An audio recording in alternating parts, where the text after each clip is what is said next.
Soja Plus, espaço confinado. Olá pessoal, nesse vídeo vamos apresentar os cuidados que devemos ter nos trabalhos em espaços confinados e em altura. Iremos aprender como evitar os acidentes mais frequentes e como utilizar corretamente os principais equipamentos de proteção. Assim, evitaremos diversos acidentes graves, o que causa um grande transtorno para o produtor rural e para os familiares. O que é espaço confinado? Espaço confinado é qualquer ambiente onde a ventilação existente não é suficiente para a remoção dos contaminantes, ou onde possa existir carência ou enriquecimento de oxigênio. É uma área não projetada para ocupação humana contínua e seu espaço de entrada e saída é limitado. No meio rural, os espaços considerados confinados são silos, moegas, poços, tanques, fossas, secadores e reservatórios. Por que entrar em um espaço confinado?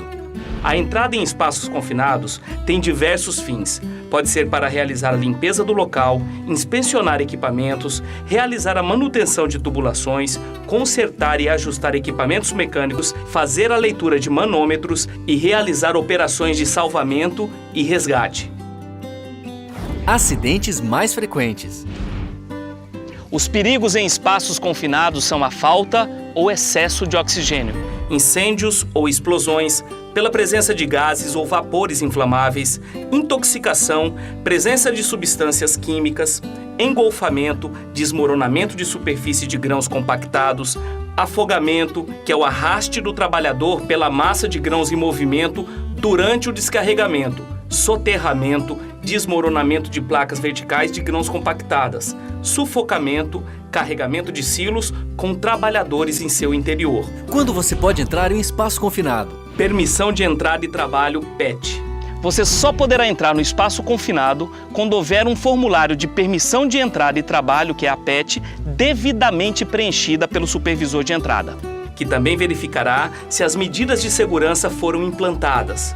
Os serviços devem sempre ser acompanhados por um vigia. O trabalhador que entrar no espaço confinado deve estar com uma cópia da PET. Quem pode entrar em um espaço confinado? Supervisor de entrada. Tem como responsabilidade executar os testes de segurança, conferir os equipamentos e os procedimentos contidos na permissão de entrada e trabalho, PET. O supervisor também deve assegurar que os serviços de emergência e salvamento estejam disponíveis e que os meios para acioná-los estejam operantes. Cabe ao supervisor cancelar os procedimentos quando necessário, encerrar a permissão de entrada e trabalho PET após o término dos serviços. O vigia deve manter continuamente a contagem precisa do número de trabalhadores autorizados no espaço confinado e assegurar que todos saiam ao término da atividade. Deve permanecer fora do espaço confinado, junto à entrada, em contato permanente com os trabalhadores autorizados. Adotar procedimentos de emergência, acionando a equipe de salvamento, pública ou privada, quando necessário. Operar os movimentadores de pessoas como cordas e cabos e ordenar o abandono do espaço confinado sempre que reconhecer algum sinal de alarme, perigo, acidente ou quando não puder desempenhar efetivamente suas tarefas na condição de não ter um vigia substituto. Medidas de segurança. Sinalização. Deve-se manter a sinalização sempre junto à entrada do espaço confinado. A sinalização é importante para informar e alertar quanto aos riscos em espaços confinados. O isolamento é necessário para evitar que pessoas não autorizadas se aproximem do espaço confinado. Testes do ar. São medições para verificar os níveis de oxigênio, gases e vapores tóxicos ou inflamáveis. Antes que um trabalhador entre em espaço confinado, o supervisor de entrada deve realizar testes sobre as condições do ar interno. Durante as medições, o supervisor de entrada deve estar fora do espaço confinado. As medições são necessárias para que não ocorram acidentes por asfixia, intoxicação, incêndio ou explosão. Desligamento de energia, trava e sinalização. O supervisor de entrada deve desligar a energia elétrica, trancar com chave ou cadeado as entradas e sinalizar quadros elétricos para evitar acidentes com deslocamento de máquinas ou choque elétrico em trabalhadores. Ventilação. Deve-se utilizar ventilação adequada para garantir a renovação contínua do ar. É importante ressaltar que não deve-se ventilar espaços confinados com oxigênio. O uso do oxigênio para ventilação de local confinado aumenta o risco de incêndio e explosão. Ao entrar em espaço confinado, os funcionários devem utilizar EPI adequados para cada situação de risco existente. O trabalhador deve estar bem treinado quanto ao uso do EPI e este deve ser fornecido gratuitamente. Objetos proibidos. Alguns objetos são proibidos em espaços confinados, como cigarros, nunca fume em espaço confinado. Telefone celular não deve ser utilizado como aparelho de comunicação em espaço confinado. Velas, fósforos, isqueiros, objetos que produzam calor, chamas ou faíscas só podem ser utilizados quando constarem na permissão de entrada e trabalho, PET. Alguns equipamentos especiais devem ser fornecidos para trabalhos em espaços confinados, como lanternas, rádios de comunicação e detectores de gases à prova de explosão. Isolar o espaço confinado. Exemplos de projetos de trava elétrica e hidráulico, cartões de travamento, caixa de travamento, garra de travamento de alta visibilidade, trava de registro, garra de travamento não condutora, trava de válvula de esfera universal, trava para disjuntores, trava para equipamento de ar comprimido. Medidas de emergência e resgate. O empregador deve elaborar e implantar procedimentos de emergência e resgate de acordo com o espaço confinado, fornecer equipamentos e acessórios que possibilitem maneiras seguras de resgate e os trabalhadores devem ser treinados para a situação de resgate. A empresa deve providenciar para todos os trabalhadores treinamento em espaço confinado, análise prévia do local e a elaboração da análise preliminar de risco, APR. Exames médicos, permissão de entrada de trabalho, PET, sinalização e isolamento da área, equipamento de ventilação, medidores de oxigênio e gases tóxicos e inflamáveis, equipamentos de proteção individual, equipamento de comunicação, equipamentos de iluminação e equipamentos de resgate. Todos os trabalhadores devem realizar os exames médicos admissionais e periódicos, participar dos treinamentos, seguir todas as orientações de segurança, comunicar riscos e utilizar os equipamentos de proteção fornecidos.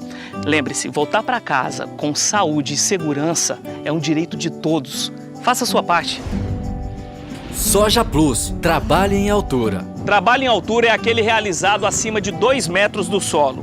Geralmente, acidente de trabalho em altura é fatal. Exemplos de trabalhos em altura em fazendas são as manutenções de silo, moegas, telhados, troca de lâmpadas, pinturas de estruturas, acesso à cabeça de elevadores, dentre outros. Trabalho seguro. No trabalho em altura, as atividades não rotineiras devem ter uma permissão de trabalho emitida pelo responsável e disponível no local, e ao final tem que ser arquivada. A empresa deve assegurar que todo o trabalho em altura seja realizado sob supervisão, cuja forma será definida pela análise de risco de acordo com a atividade a ser desenvolvida. Dispositivos de proteção. Agora vamos mostrar para vocês os principais dispositivos de proteção de trabalho em altura, que são dispositivo de ancoragem, cinturão paraquedista, talabarte, trava-quedas retráteis, trava-quedas móvel e mosquetão. O cinturão de paraquedista é o único EPI aceitável para a prevenção de quedas. O engate na altura da cintura e ombros são usados somente para posicionamento. Os elementos de engate peitoral e dorsal são indicados para retenção de queda. Existem os talabartes de posicionamento e de absorção de impacto. Os talabartes de posicionamento devem ser usados em sistemas de retenção de queda e os talabartes que absorvem o impacto provocam uma desaceleração durante a queda, reduzindo o impacto no solo.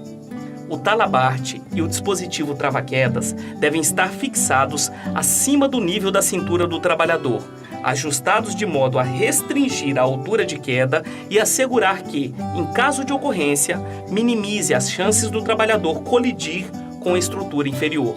O trava-quedas móvel é utilizado contra quedas em operações com movimentação vertical, quando utilizado com cinturão de segurança modelo paraquedista.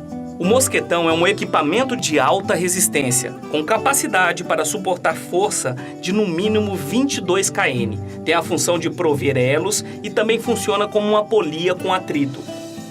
Para trabalhos em altura, deve-se capacitar o trabalhador e emitir no final do treinamento um certificado.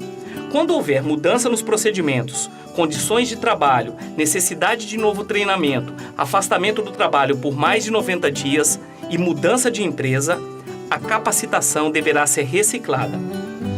Os trabalhadores precisam de uma autorização da empresa para trabalhar em altura. Nesse caso, o trabalhador tem que ser capacitado e ter aptidão para trabalhos em altura. A empresa deve estabelecer uma sistemática que permita identificar a qualquer momento trabalhadores autorizados a executar atividades em altura. Esse cadastro poderá ser em forma de documento impresso, crachá, cartaz ou registro eletrônico. Programa Soja Plus, proporcionando noções sobre saúde e segurança no trabalho para produtores e trabalhadores rurais de Mato Grosso, a fim de garantir uma melhor qualidade de vida no campo.